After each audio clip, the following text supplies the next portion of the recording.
Third pole is Asia's water tower. There are 10 major rivers which are flowing through these glaciers, and almost 2 billion people are dependent on these rivers for their livelihood, for the water sources. It has estimated that 30% of glaciers' volume will be lost by the end of this century if the current 1.5 degrees Celsius persists. And it is creating another unique challenge, where one side we have water scarcity, droughts, other side we have too much water, floodings and landslides and all this stuff. So we have to see how these unique challenges could be mitigated and the proper adaptation measures could be taken. This is SPF Worldviews, and that was our guest, Dr. Santosh Kumar Rauniyar, Research Fellow for the Ocean Policy Research Institute of the Sasakawa Peace Foundation. He's been spearheading the projects at the foundation focusing on the third pole, a vast region also known as the Hindu Kush Himalaya, which contains the highest mountains in the world and the largest quantity of ice outside of the polar regions. While melting ice caused by climate change is a shared issue among all polar regions, nearly 2 billion people depend on the water supplied from the third pole. In other words, the catastrophic melting of ice and the consequences for water sources in the third pole directly impact about 1/5 of the global population. In this episode, Santosh-san outlines the unique challenges facing the third pole region. We also talk about how the Ocean Policy Research Institute is working to bring together stakeholders at international gatherings like the InterPolar Conference and COP30 to share findings and work toward collaborative solutions.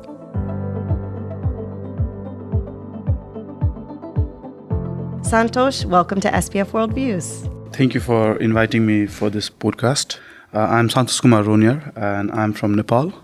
I'm a research fellow at the Ocean Policy Research Institute of the Sasakawa Peace Foundation. I'm leading a project called Third Pole. In general, it's called Third Pole, but the exact name of the project is Himalaya to Ocean, which is H2O. And we are connecting Himalaya, the cryosphere region, to the coastal region. And that's what, in a holistic manner, Third Pole project is about. When people hear the phrase polar region or think of the polar regions, I think most often people will think of the North Pole or the South Pole. However, the region we're focusing on today is, as you brought up, called the Third Pole. So I'd like you to give us just a brief overview of what exactly the Third Pole is. Absolutely. When we talk about polar region, in our mind, it generally is Arctic or Antarctic. Well, a pole means we generally see like north and south. But in other terms, in cryospheric terms, the snow coverage and the amount of snow deposited or amount of snow in the region. So Arctic and Antarctic has the highest amount of snow covered areas. Beside that, Third Pole, the Himalaya Hindu Kush region, has the third highest snow cover and ice in the region. So it is called Third Pole. And Third Pole is Asia's water tower. Since it has third highest amount of snow, it is the main source of water to Asian countries. To be precise, Third Pole is mostly Central Asia, South Asia, and also some part of Southeast Asia. For example, Tibetan Plateau with China, Nepal, India, Pakistan, Bhutan, Myanmar, Afghanistan as well. In terms of snow cover, glaciers are the snow covers in the area, which has 10 major rivers through all these Asian countries, and which feeds almost 2 billion people in these countries. I hope you could talk a bit about the relationship between this Third Pole region and the ocean. You mentioned how your main focus is looking at this connection between the two. So I wonder if you could walk us through what exactly that relationship is. Whatever happens in Himalaya doesn't stay there. It flows down to the coastal cities and the coastal areas, which is Bay of Bengal in my research. So it's connected through water. It's connected through communities residing in those areas. It's connected through the climatic conditions, and then all the phenomena happens in the climatic conditions. And also it's connected with economy. There are several dimensions and point of connections between Himalaya and ocean. And that's what main agenda of this project and main goal of this project is to study about these connections, which hasn't been done before. We have talked about this several times in many, many occasions, but actually on the ground and in the real form, it hasn't been explored and studied. So through this project, we are trying to step forward, initiate this assessment, how this changes in cryosphere and Himalayan region is affecting the upstream itself, the cryospheric region itself, midstream, which is the plain lands and riverine basin system, and the downstream, which is coastal area. What is unique about the environmental challenges that are posed to this region? So we've discussed its similarities in the fact that it's the third largest region of ice on the Earth compared to the Arctic and Antarctic regions. So they do share this similar environmental challenge regarding climate change, ice melting, etc. What is unique about the third pole specifically? That's a very interesting and very important question, actually. Yes, as you mentioned, the connection or the similarities between the poles, Arctic or Antarctic and third pole, is cryosphere environment, the changes in climatic conditions in this cryosphere environment. But the distinction and very, very important part of third pole is the size of population residing in this region. For instance, if I can give an example, like we are talking about 1.5 degrees Celsius change.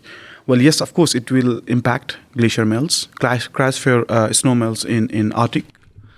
It will have a big degradation in climate and the ecology system of Arctic region and Antarctic region. But in third pole region, there are more additional damages we have to think of in terms of vulnerability to the population and community residing there, in terms of the dependent populations in these water sources, how they will live.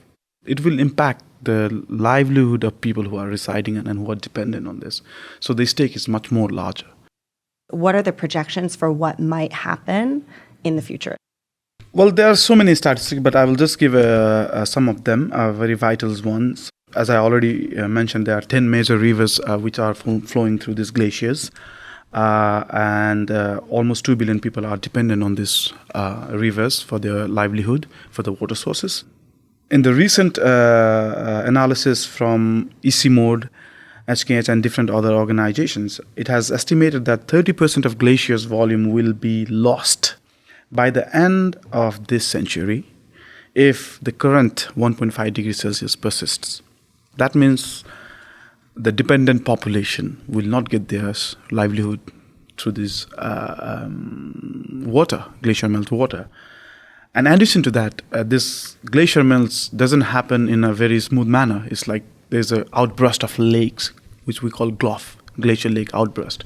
This is getting frequent nowadays. Recently, in a couple of years, we have seen so many cases of glacial lake outburst in Hindu Kush region, impacting this mountain community, also impacting the lowland communities.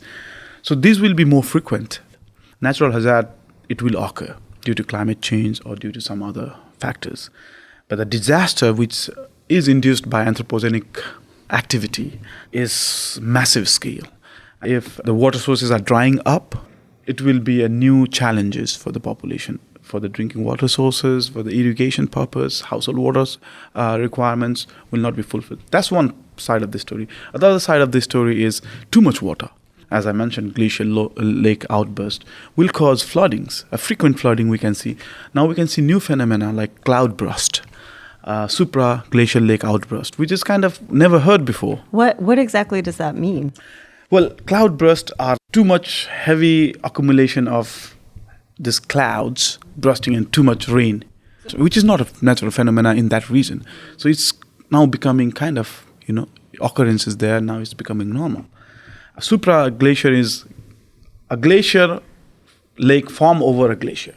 So particularly a glacial lake is formed when a glacier is melt and is flow down, and then somewhere it gets stuck and the lake is formed. But now what it has seen is like there is a glacier and the lake is formed over the glacier.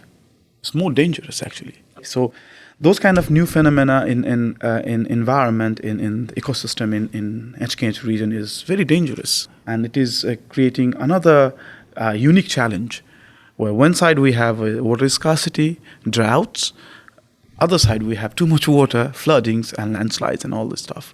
So we have to see how this unique challenges could be mitigated and the proper adaptation measures could be taken. And third, very important point is these regions, they don't have enough capability and resources to mitigate and to have a proper adaptation measures. So that's another unique challenge. These countries are developing nations, some are least developed countries. That's why we as Sasakawa Peace Foundation and international community are trying to, support in terms of assessment, in terms of solution-based assessment-based solutions, and then also how we can propose these recommendations for different policies to mitigate these challenges. You brought up the idea of Sasakawa Peace Foundation working on this. And so I wanted to take a little bit of a step from that and talk about Japan's connection to this. Japan is obviously not a part directly of the third pole, nor is it an Arctic nation technically due to its geography. So I wonder if you could talk about what is the role or connection for Japan in this context, and what is the potential role that you would like to see Japan take? Japan being an Asian country and being in a Pacific region, the climatic conditions and weather conditions patterns in East Asia, including Japan, will be affected by the change in climatic condition in Bay of Bengal or cryosphere region in Hindu Kush Himalaya. That being said, Japan particularly has been actively involved in long-standing science and tech partnership in HKH region. For example, in 1970s, Japanese geological expedition was probably one of the first expeditions done in Nepal through satellite imagery and then collecting photographs of glacial lakes and glacier itself. In addition to that, there are several projects going on along with JAXA, which is Aerospace Agency of Japan, and JICA, JST programs in Bhutan and Nepal in different regions. Japan has been involved directly, indirectly in the assessment and then to provide this, the scientific evidence and to aware stakeholders of these countries about what is going on at the present with the environment in cryosphere. Whatever happens in mountains in Hindu Kush region doesn't stay there. It does affect East Asian environment. Polar vortex, for example, is the monsoon change in Bay of Bengal and cryosphere region in Hindu Kush Himalaya does affect polar vortex, and it does affect the climatic conditions and rainfall and other environmental factors in Arctic region as well. You brought up how Japan has been active in the region, and we've also been discussing about the importance of this kind of international collaboration, because what happens in one region is not limited to that region, but is really a shared challenge and a shared impact felt by people outside of the region as well. Which brings me to our second point of conversation. I wanted to ask you about the second InterPolar Conference, which was held in Kathmandu in September 2025. Can you give us a bit of background about what exactly this InterPolar Conference meeting is and who are the main stakeholders involved? Yeah, second InterPolar Conference is one of the initiatives of connecting both poles, mostly like now is Arctic and third pole region on different domains, for example, environmental domains, climate change domains, and of course community domain as well. Actually, the Arctic Center, University of Lapland, ECMOD and OPRI are the co-organizers of InterPolar Conference along with U-Arctic partners. It is a biannual meeting or conference held every 2 years. The main agenda of this is to bring the young scientists, researchers and stakeholders in these both regions to exchange what they are doing, to update each other, to exchange their ideas and opinions, and also to exchange the solutions from science perspective to the indigenous science knowledge and practices and traditional practices in the regions. So facilitating this exchange and giving the platform, this is what InterPolar Conference is. Our first InterPolar Conference was held in 2023. We were able to invite 100 researchers from both regions, Arctic region and third pole region, where they presented their researches, their studies, and we published a detailed report on it last year. In terms of society, we are able to bring this indigenous society and community, their practices, their knowledges and sciences, and to exchange, which hasn't been done in past. And this will lead us to have a more innovative and critical ideas for the solutions and adaptation practices. Maybe we can find something new, adaptation practices, and how to deal with this climate change in both regions. 2025 is also, the UN has designated it as the International Year of Glacier Preservation. So we have this increased focus on preserving glaciers alongside this InterPolar Conference. Can you talk about what were some of the main outcomes that came out of the meeting from this year, from your perspective?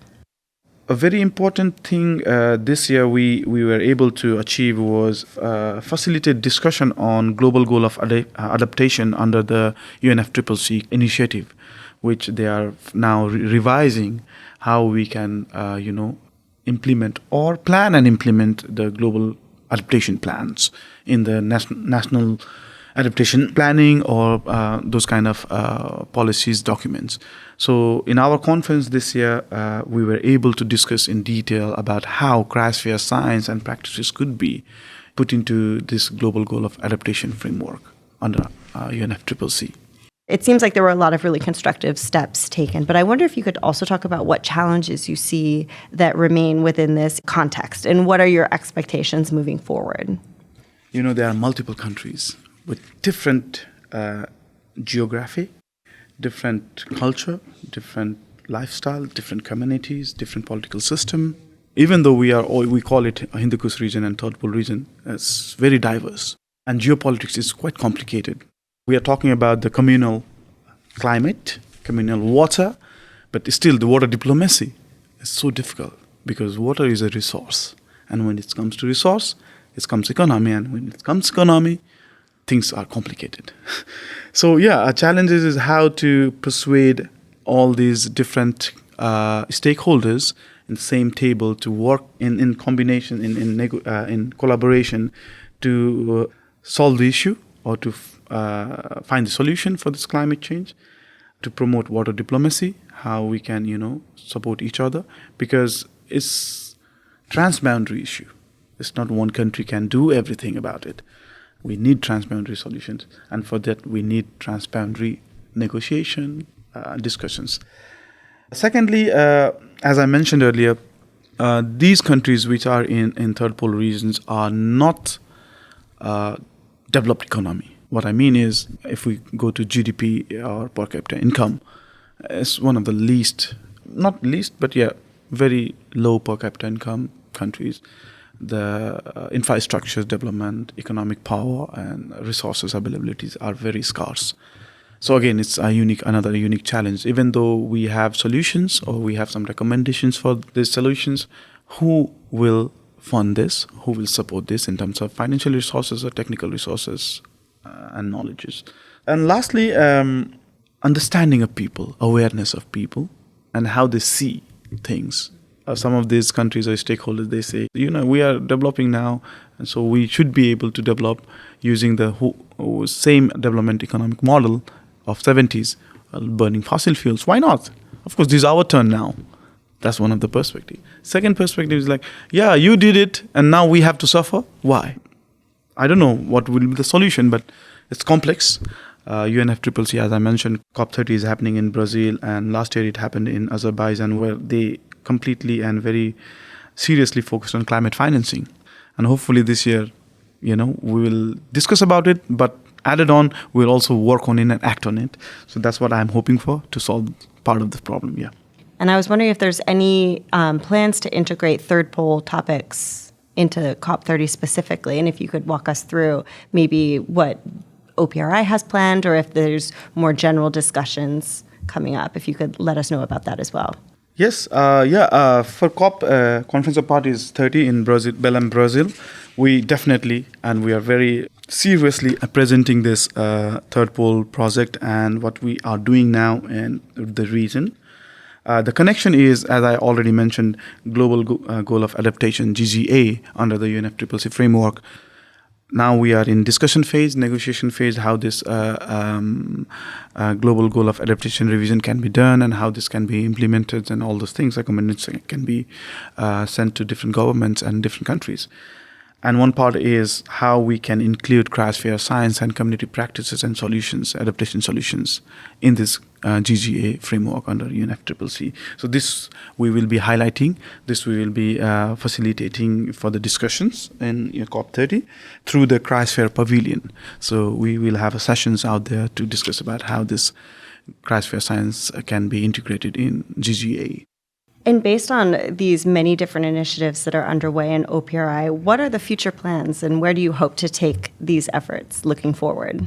Since we have initiated this project, it's, I would say, a very important project for OPRI SPF. It hasn't been done before. So at least if we can complete the assessment of different components, for example, cryosphere assessment, for example, assessment of disaster risk reduction, disaster management, coastal ecosystem assessment, hydrological assessment. At least if we can complete this and we can, based on that evidence, scientific research and activities, we can have recommendations and propose solutions. But action is important. So in simple words, act. Our plan is to act. And then complete whatever we have proposed, bring the stakeholders on tables, and then share the findings and then recommendations. That was our conversation with Dr. Santosh Kumar Rauniyar, Research Fellow for the Ocean Policy Research Institute of the Sasakawa Peace Foundation. Be sure to visit the show notes to learn more about the Foundation's Third Pole project. Thanks for joining us for this episode of SPF Worldviews. We'll see you next time.